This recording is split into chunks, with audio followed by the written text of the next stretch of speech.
तक व्याकरण चलता रहेगा। नया बैच जल्द ही बनने वाला है। के ऊपर क्लास हो गया क्या? किस पे बच्चा? किस पे? हाँ बच्चा बोलो बोलो। अब आवाज कट रही है। पवन, पवन हाँ हाँ पवन बोलो। सर शिलालेख पर वो शिलालेख पे क्लास नहीं हुई थी। क्लास हो गया क्या सर? क्लास नहीं हुई थी, डिस्कशन क्वेश्चन प्रैक्टिस के तौर पे हुई थी। ठीक है बच्चा लोग, अभी हम लोग अर्थाग्राम में देखा था हम लोगों ने परिसंख्या विधि के संदर्भ में, यानी उससे पहले हम लोगों ने देखा था कि जो नियम विधि क्या होता है, अपूर्व विधि क्या होता है। ठीक है नियम विधि अपूर्व विधि को समझ गया था। उसके बाद आज हम लोग जो है परिसंख्या विधि जो डिटेल से हमें पढ़ना भी है। ठीक है तो बेसिकली परिसंख्या विधि क्या होता है, कौन बताएंगे बच्चा लोग? किसको कहेंगे परिसंख्या विधि? मैं बताऊं भैया? हाँ बताओ। भैया बेसिक बता रहा हूँ। हाँ बेसिक। परिसंख्या मतलब होता है कि सीमित कर देना। ठीक है परिसंख्या कर देना, यानी कि अभी जो मतलब जैसे कोई है, किसी को मतलब आप कह सकते हो जैसे किसी को मतलब मद्यपान करने की आदत है। ठीक है उसको ये आदत छुड़ानी है, तो आप क्या कर सकते हो, आप एकदम से नहीं छुड़ा सकते। आप क्या करोगे, आप उसकी जो है संख्या कम कर दोगे, उसको परिसंख्या कर दोगे कि वो जहाँ पे 10 बोतल पी रहा है उसको ना कोशिश करोगे वो कि पहले वो 10 की जगह 9 पे जाए, फिर 9 से 8 में जाए, 8 से 7 में, इस तरह से जो है आप उसकी फिर जो है मदिरा छुड़वाओगे। तो ये जो विधि होती है, इस प्रकार की जो विधि होती है वो परिसंख्या विधि होती है। वेरी गुड, वेरी चलो बहुत बढ़िया। देखो यानी परिसंख्या विधि में क्या होता है कि एक ही लाइन से, एक ही वाक्य से, ठीक है, एक चीज को आप स्वीकार भी कर रहे हो और उसी वाक्य से एक निषेध अर्थ को, एक निवृत्ति अर्थ को भी बताओगे, निग्लेक्ट जिसको कहते हैं। जैसे हाँ बच्चे बोलो मोनिका। हाँ सर मैं ये कह रही थी कि ये जो पेपर होगा ना अभी अगस्त में, हाँ होगा। इससे पहले सर आप समास भी करा देंगे ना, क्योंकि मेरा समास मुझे नहीं आता समास। बच्चा समास तो मैं नहीं कह सकता कि कारक ही चलेगा लंबा, कम से कम 10 क्लास तो चलेगा। हाँ कारक में जितना टाइम लगेगा उसके बाद अगर बच्चे कहते मैं बता दूंगा आपको समास। ठीक है पढ़ लेंगे इस पे भी। तो इसलिए तो मैं 2 महीना बहुत मिनिमम बताया कि 2 महीना जितने डिटेल्स हम लोग पढ़ेंगे व्याकरण, तो 2 महीना बहुत ही कम है, ज्यादा भी नहीं सर वो पूरी व्याकरण की नहीं कह रही सर, मैं समास की बात कर रही, कारक और समास, उसमें से प्रश्न बनता ही बनता है। हाँ उससे तो बनेगा, अगर पहले कंप्लीट हो जाएगा तो मैं उस पर एक रूपरेखा बता दूंगा आपको समास के लिए। ठीक है अच्छा क्या क्या आप कर सकते हैं।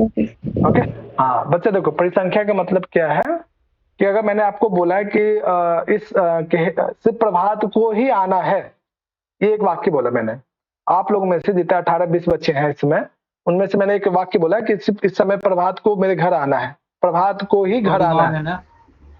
हाँ रिकॉर्डिंग।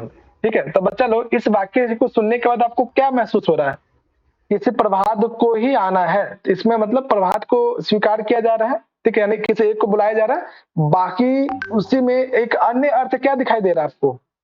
बोलो बच्चे। बाकी सबका निषेध कर दिया, बाकी सबको आपने मान रख दिया, है ना। यानी मैंने एक शब्द का यूज किया कि सिर्फ प्रभात को ही, है ना, ही पे जोड़ दिया जा रहा है ना। तो एक ही वाक्य से एक अर्थ हमें स्वीकार किया जा रहा है, एक ही वाक्य से दूसरे निषेध भी किया जा रहा है। तो यही काम करता है परिसंख्या विधि। ठीक है कि एक वाक्य के माध्यम से 2 अर्थ हम वहां पर निकलेंगे, एक तो स्वीकार्य अर्थ में, दूसरा निवृत्ति अर्थ में। निवृत्ति का मतलब निग्लेक्ट करना, इग्नोर करना या फिर निषेध करना। ठीक है यही आपका परिसंख्या विधि कहलाता है, जिसका लक्षण आप यहाँ पे देख रहे हैं। चलो मोनिका इसके लक्षण को पढ़ो। जी सर। उभयोश्च युगपत् प्राप्ता वितर व्यापृति परो विधि परिसंख्या विधि। यथा पंच नखा भक्ष्य इति इदं पंच नख भक्षण निवृत्ति परमिति भवति परिसंख्या विधि। Very good. देखो बच्चे क्या है उभयो का मतलब जहां पे 2 पदार्थ आपके पास है। ठीक है एक ही टाइम पे, जैसे एक ही टाइम पे आप लोग 20 बच्चे हैं मेरे पास सामने। ठीक है अब आप मुझे 20 में से प्रभात को या विशाल को या किसी को भी, ठीक है किसी एक को बुलाना है।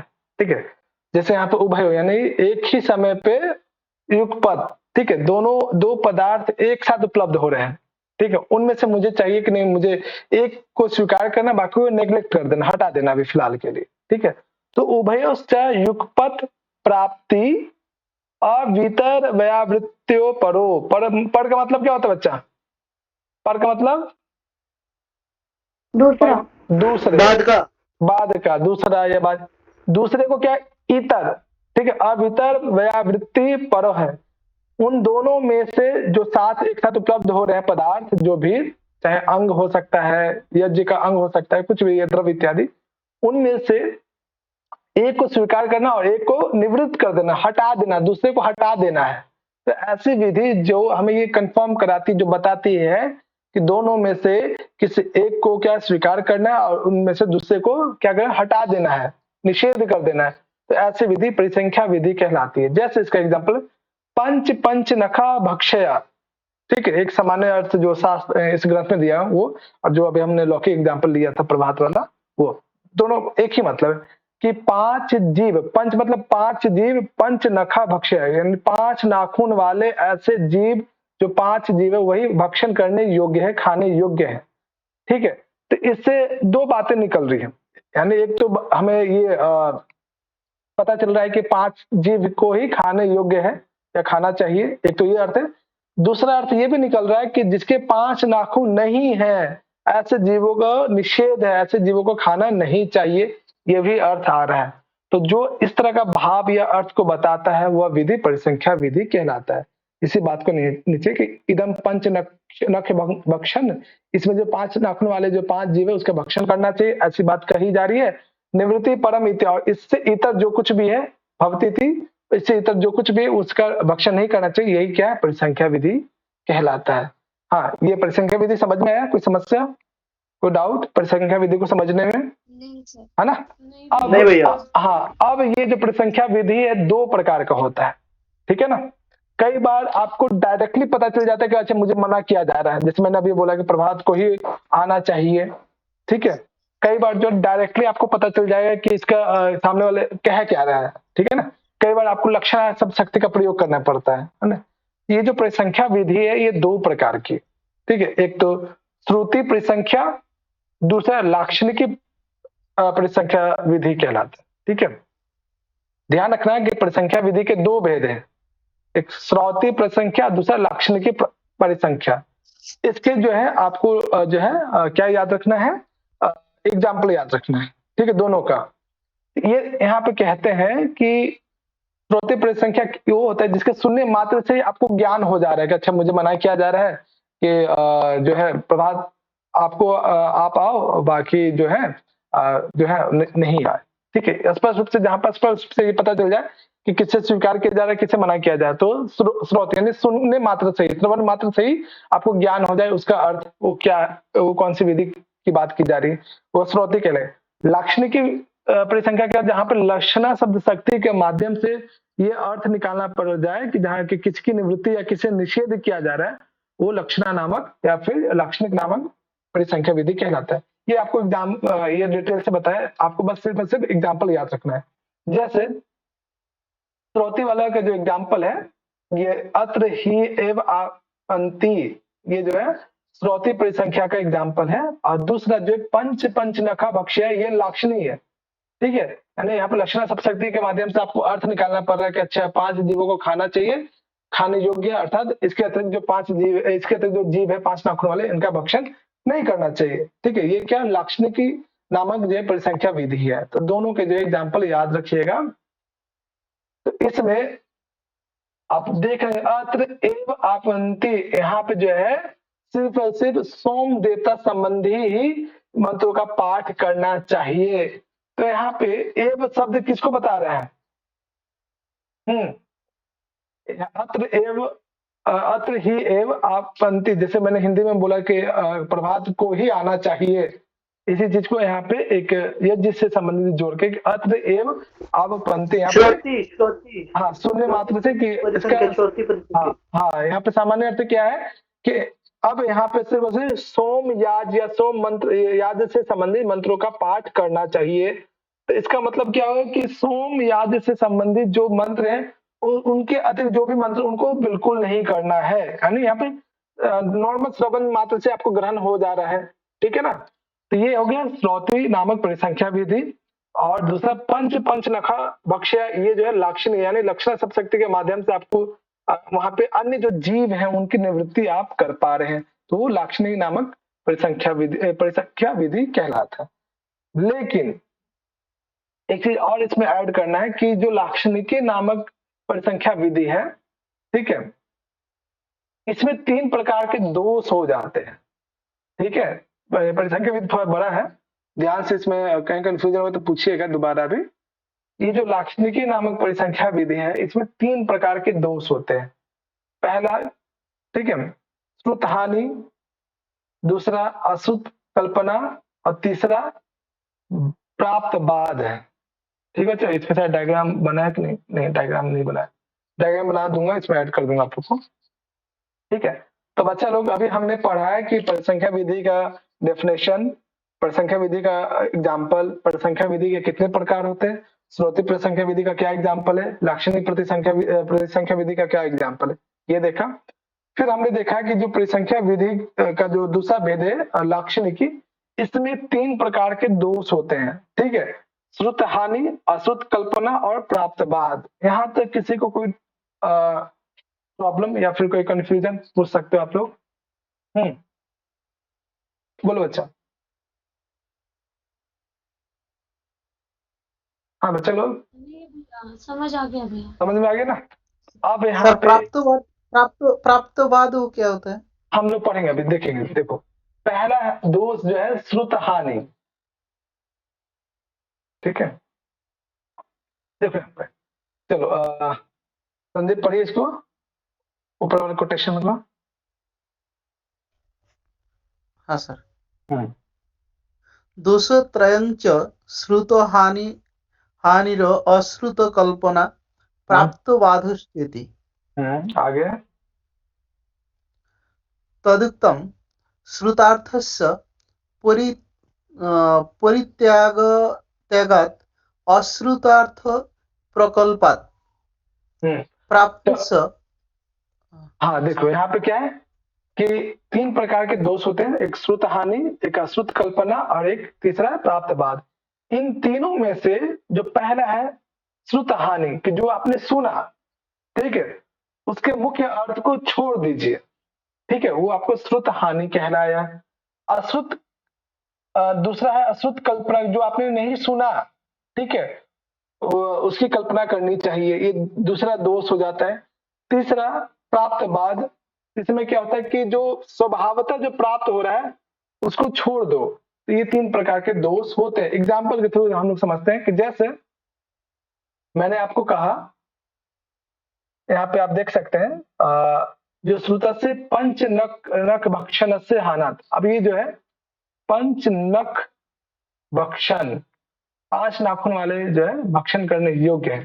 तो क्या आप जो है इसके अतिरिक्त अन्य जो अर्थ आ रहा है उसका क्या कर दे रहे हैं, आप त्याग दे रहे हैं ना, कि 5 नाखून वाले ही जीव खाना चाहिए, ठीक है।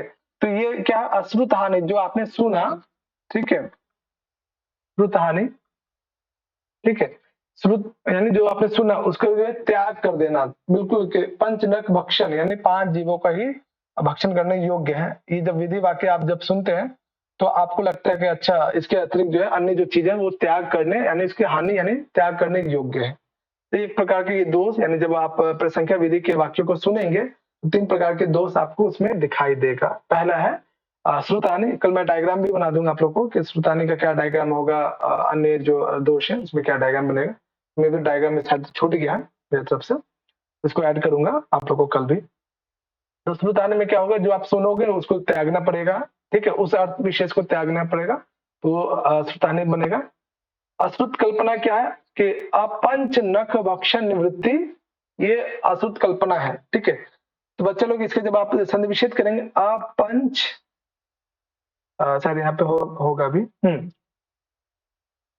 अपंच नख भक्षण क्या मतलब है बच्चा? हाँ, अपंच नख भक्षण अश्रुत कल्पना, बताओ बच्चा। अपंच नख भक्षण, हाँ बताओ विशाल। यहाँ पे इसका मतलब क्या करना है? इसे अश्रुत कल्पना में कन्वर्ट करना है।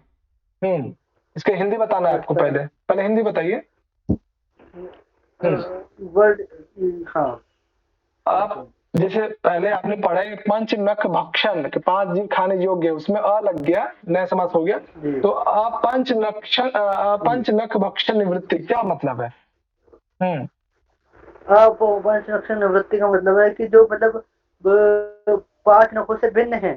हाँ ठीक है, 5 नखों से जो जो वो पशु भिन्न है, वे हाँ जो है वे खाने योग्य नहीं है, वे खाने योग्य नहीं है। नहीं है, निवृत्ति। निवृत्ति। ठीक है, तो यहाँ यानी पे कि क्या यहाँ पर जो है आप कल्पना कर रहे हो, यानी जो आपको सुनाई नहीं दिया, अश्रुत, यानी जो आपने सुना नहीं डायरेक्टली। मैंने तो आपको बोला कि पंच नखा भक्षण, मैंने ये वाक्य बोला, लेकिन आपने उस वाक्य को सुनने के बाद आपने आइडिया लगा, अच्छा जो मैंने नहीं सुना, यानी जो डायरेक्टली नहीं कहा जाए, यानी 5 प्रकार के जीव जिनके 5 नाखून, ऐसे जीव खाने योग्य है। लेकिन इनके अतिरिक्त जो जीव होंगे जिनके 5 नाखून नहीं होंगे, वो खाने योग्य नहीं है। तो ऐसे आप क्या कर रहे हैं? कल्पना कर रहे हैं जो आपने नहीं सुना। यही क्या है? अश्रुत कल्पना है। ठीक है, कल मैं डायग्राम बना दूंगा तो और स्पष्ट भी हो जाएगा। अभी एक ओरल रूप से आप समझ जाइए इसको। हाँ, ये चीज समझ में आ रहा है आपको? हाँ चलो, हाँ जी भैया, है ना? समझ आ रहा है। आ रहा है ना? जी। तीसरा है प्राप्त बाद है, यानी जो आपको प्राप्त हो रहा है। ठीक है, स्वभावतः, यानी उसको जब सुनोगे उससे जो है आपको प्राप्त हो जा रहा है। ठीक है, वो वो दोष प्राप्त बाद कहलाता है। जैसे अपंच नख भक्षण से बाधनात्, कि अपंच नख भक्षण क्या होता है बच्चा? बाधनात्, यानी 5 प्रकार के अपंच, यानी जिनके 5 नाखून नहीं है, उन ऐसे जीवों का जो है बाधनात्, यानी निषेध हो जाता है, उनको खाना बिल्कुल भी नहीं चाहिए। ठीक है, तो यहाँ पे जो प्राप्त हो रहा है ऐसे अर्थ का भी बाध हो जाता है। यानी 3 प्रकार के दोष इस लाक्षणिक की परिसंख्या विधि में हमें दिखाई देता है। इन तीनों प्रकार के दोषों में जो शुरुआत के जो 2 हैं, श्रुत हानि और अशुद्ध कल्पना, ठीक है, ये तो शब्दनिष्ठ होता है।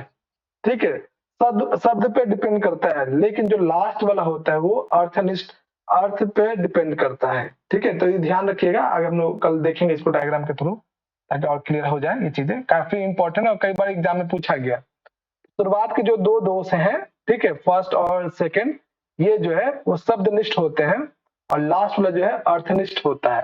ठीक है, जो तीसरा जो भेद है, ये तीसरा जो दोष है वो अर्थनिष्ठ होता है। हाँ बच्चे, कुछ चीजें क्लियर है? जी सर। है ना? तो कल हम लोग पढ़ेंगे कि नामधेय क्या होता है, नामधेय में कौन सा कितने चतुष्टय होती है। ठीक है, निषेध क्या है और अर्थवाद क्या है। तो भैया कल अभी पढ़ लीजिए ना। बच्चा, यहाँ पे थोड़ा टाइम हो गया तो मैं निकलूंगा यहाँ से। ठीक है, तो कल आप कल लोग की क्लास सुबह होगी कि शाम? कल शाम में रखो बच्चा। ठीक है, तो कल आप लोग का जो है ये अर्थ संग्रह